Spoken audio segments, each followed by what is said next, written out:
Black, but not Democrat. When I first run for Congress, I had this random white woman, liberal, walk up to me and ask, well, what about you isn't Democrat? To which I responded, well, besides my skin color, what about me is Democrat? And it was at that very moment that she realized that God gave her enough common sense to ask me about my values. Now, don't get me wrong, I was raised to vote Democrat down the ballot. So when I first started, I would say things like, I'm a Republican, but I'm not a conservative. But now I know all too well I am a full-fledged, hardcore conservative, and I'm proud of it. I mean, my favorite saying is I was born Black, not Democrat. But in all seriousness, whenever I began to think for myself politically, the choice was easy. I mean, why would I want to belong to a party whose mission is to infringe on the Second Amendment as if a criminal would ever participate in something like a mandatory buyback? Why would I want to belong to and endorse a godless party? Because there is no such thing, and I mean no such thing as a trans child. We have confused children and sick enabling adults. Why would I want to belong to a party that takes pride in shedding innocent blood? Number one, as if that's not what God hates. Number two, as if there's not a black market for baby organs. And number three, as if abortion clinics didn't start in the hood. Because if you think Trump is bad, you should research exactly who Margaret Sanger was. But speaking of the Black community, why would I want to belong to a party who's responsible for the foundation of the Triple K? But it's not just that. Supposedly in the 1900s, the party switched, right? But what never changed, what I noticed never changed, is Democrats' love for immigration and how they have always prioritized that over the Black community. I mean, imagine every single Democrat leader helping you joke about what a Black job is in 2024, exposing your ignorance on 1924 and how imperative the Immigration Act of that year was, how it was all reversed in 1965 with the Hart-Celler Act, how Congress refuses the advice of the Rockefeller Commission and the Hesburgh Commission, and how to this day they refuse to adopt the Barbara Jordan Blueprint, validating every single thing that Dr. Claude Anderson spoke of generally, but specifically what Mrs. King spoke of in 1991 with her letter to Congress. Now look, I'm not saying that the Republican Party is perfect. No, nobody's perfect. What I'm saying is I side with Malcolm X when he said that the liberals were the worst thing that could ever happen to the Western Hemisphere, but y'all ignore that, just like how y'all ignore LBJ saying, and I quote, I'm going to have Negroes voting Democrat for the next 200 years, and by God, 60 years later, I see no sign of recourse, but rest assured your vote is your voice, even if it is a whisper. Boom, honey. Yes. Listen, I agree with everything this woman says. I need to find her name because apparently she's running for office. It says here in 4th Ward City Council. This was on April 1st of this year. However, and actually I am going to reach out to her and have her on the show. But I agree with everything she said. And it is true that since LBJ made that comment, nothing has changed. But we need to go back a little bit because Black people, the majority of Black people, did not switch to be Democrats under Lyndon B. Johnson. It actually happened 60 years prior to 1964-65. It happened in the 1930s under FDR. Until the New Deal, Blacks had shown their traditional loyalty to the party of Abraham Lincoln by voting overwhelmingly Republican. But by the end of Roosevelt's first administration, however, one of the most dramatic voter shifts in American history had occurred. In 1936, 75% of Black voters supported the Democrats. Blacks turned to the Roosevelt in part because his spending programs gave him a measure of relief, gave them, us, well, them, those Black people back then, a measure of relief from the Depression, and in part because the GOP had done little to repay their earlier support. Yes, Black Americans, especially the Republican Party, the Lincoln Republican Party, they abandoned Black Americans, point blank, period. And this is really at the end of Reconstruction, and it started during Reconstruction. The Republican Party did not support us, did not protect us. They really abandoned Black Americans. So FDR in the 1930s, when he was able to present the New Deal, because, hey, all of America was in a depression, and you have these social programs that will help and uplift you out of your despair, well, that's the man I'm going to vote for. It's not about a party, but policies, right? Because it's not. It's not about parties, but it is about policies.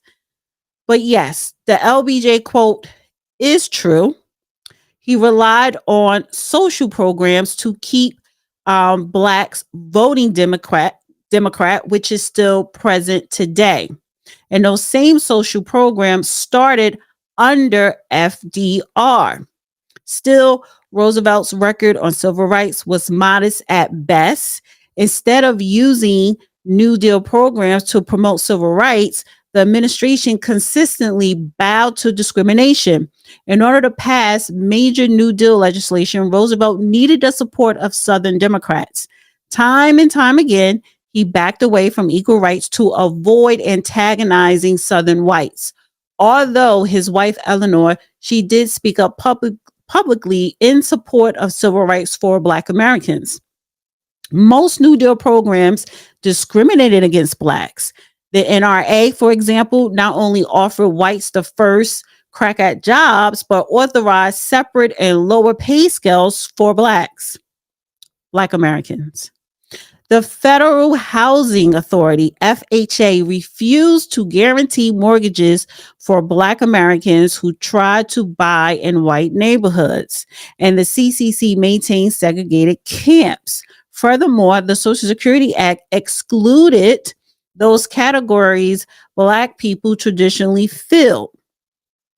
The story in agriculture was particularly grim. Since 40% of all Black workers made their living as sharecroppers and tenant farmers, the Agricultural Agreement Administration, AAA, reduction hit Black people the hardest. White landlords could make more money by leaving land untilled than by putting the land back into production. As a result, the AAA policies forced more than 100,000 Black Americans off the land in 1933 and 1934. Even more galling to Black leaders, the president failed to support the anti-lynching bill and a bill to abolish poll tax. Remember, Black people were allowed to vote. However, you had to pay poll tax and you had to take an examination. Well, if you were a sharecropper or you were unemployed, you didn't have money to pay the taxing polls, you could not vote. White people had money and they probably waived the poll tax for white Americans. But if they didn't, they had the money to pay. We did not. Roosevelt feared that conservative Southern Democrats who had seniority in Congress and controlled many committee chairmanships will block his bills if he tried to fight them on the race question. Yet, the New Deal did record a few gains in civil rights. Roosevelt named Mary Bethune, a Black educator, to the advisory committee of the National Youth Administration, the NYA. Thanks to her efforts, Black Americans received a fair share of NYA funds. The WPA was colorblind, and Black Americans in northern cities benefited from its work relief programs. Harold Hicks, Hickes, a strong supporter of civil rights who had several Black Americans on his staff, poured federal funds into Black schools and hospitals in the South. Most Black Americans appointed to New Deal posts, however, served in token positions as advisors on Black affairs. At best, they achieved a new visibility in government. So in Reconstruction, you saw Black men as senators and House representatives on a state and I believe on a federal level. But after Reconstruction, they were booted out. And then you usher in white people, more so Democrats, to replace them. And some Republicans. But Republicans did not back or support Black Americans. So now fast forward to 1930s, i.e. during the time of the movie Sinners, right? Placed in that time, the New Deal, because we're in a depression. Well, I'm going to vote for this man because any relief is better than no relief. Even though you're still being discriminated against, even though we still getting paid less, even though we're getting locked out of the agriculture industry. But that's when 70% of Black Americans, well, over 30%, 30%, it kind of went up to 50, 60% of Black Americans, overwhelmingly a large percentage of Black Americans left the Republican Party and went to the Democrat Party under FDR. And then throughout the years, it just increased, particularly in 1964 when the Civil Rights Act was passed, and then 1965, the Voting Rights Acts. And so Lyndon B. Johnson, quote, which is true, quote on tape, he wasn't lying because there has been no change, i.e. no recourse. So there you have it. Today, though, we do have a very large population of Black Americans, such as myself, 20%, which is a lot in 60 years, leaving the Democrat Party and voting Republican. Either they're registering as a Republican and voting Republican or just voting Republican. So it's progress. But we need more people to leave that Democrat plantation and seek freedom elsewhere, because it's not about a party, but it is about the policies. Yeah. Dana with the data.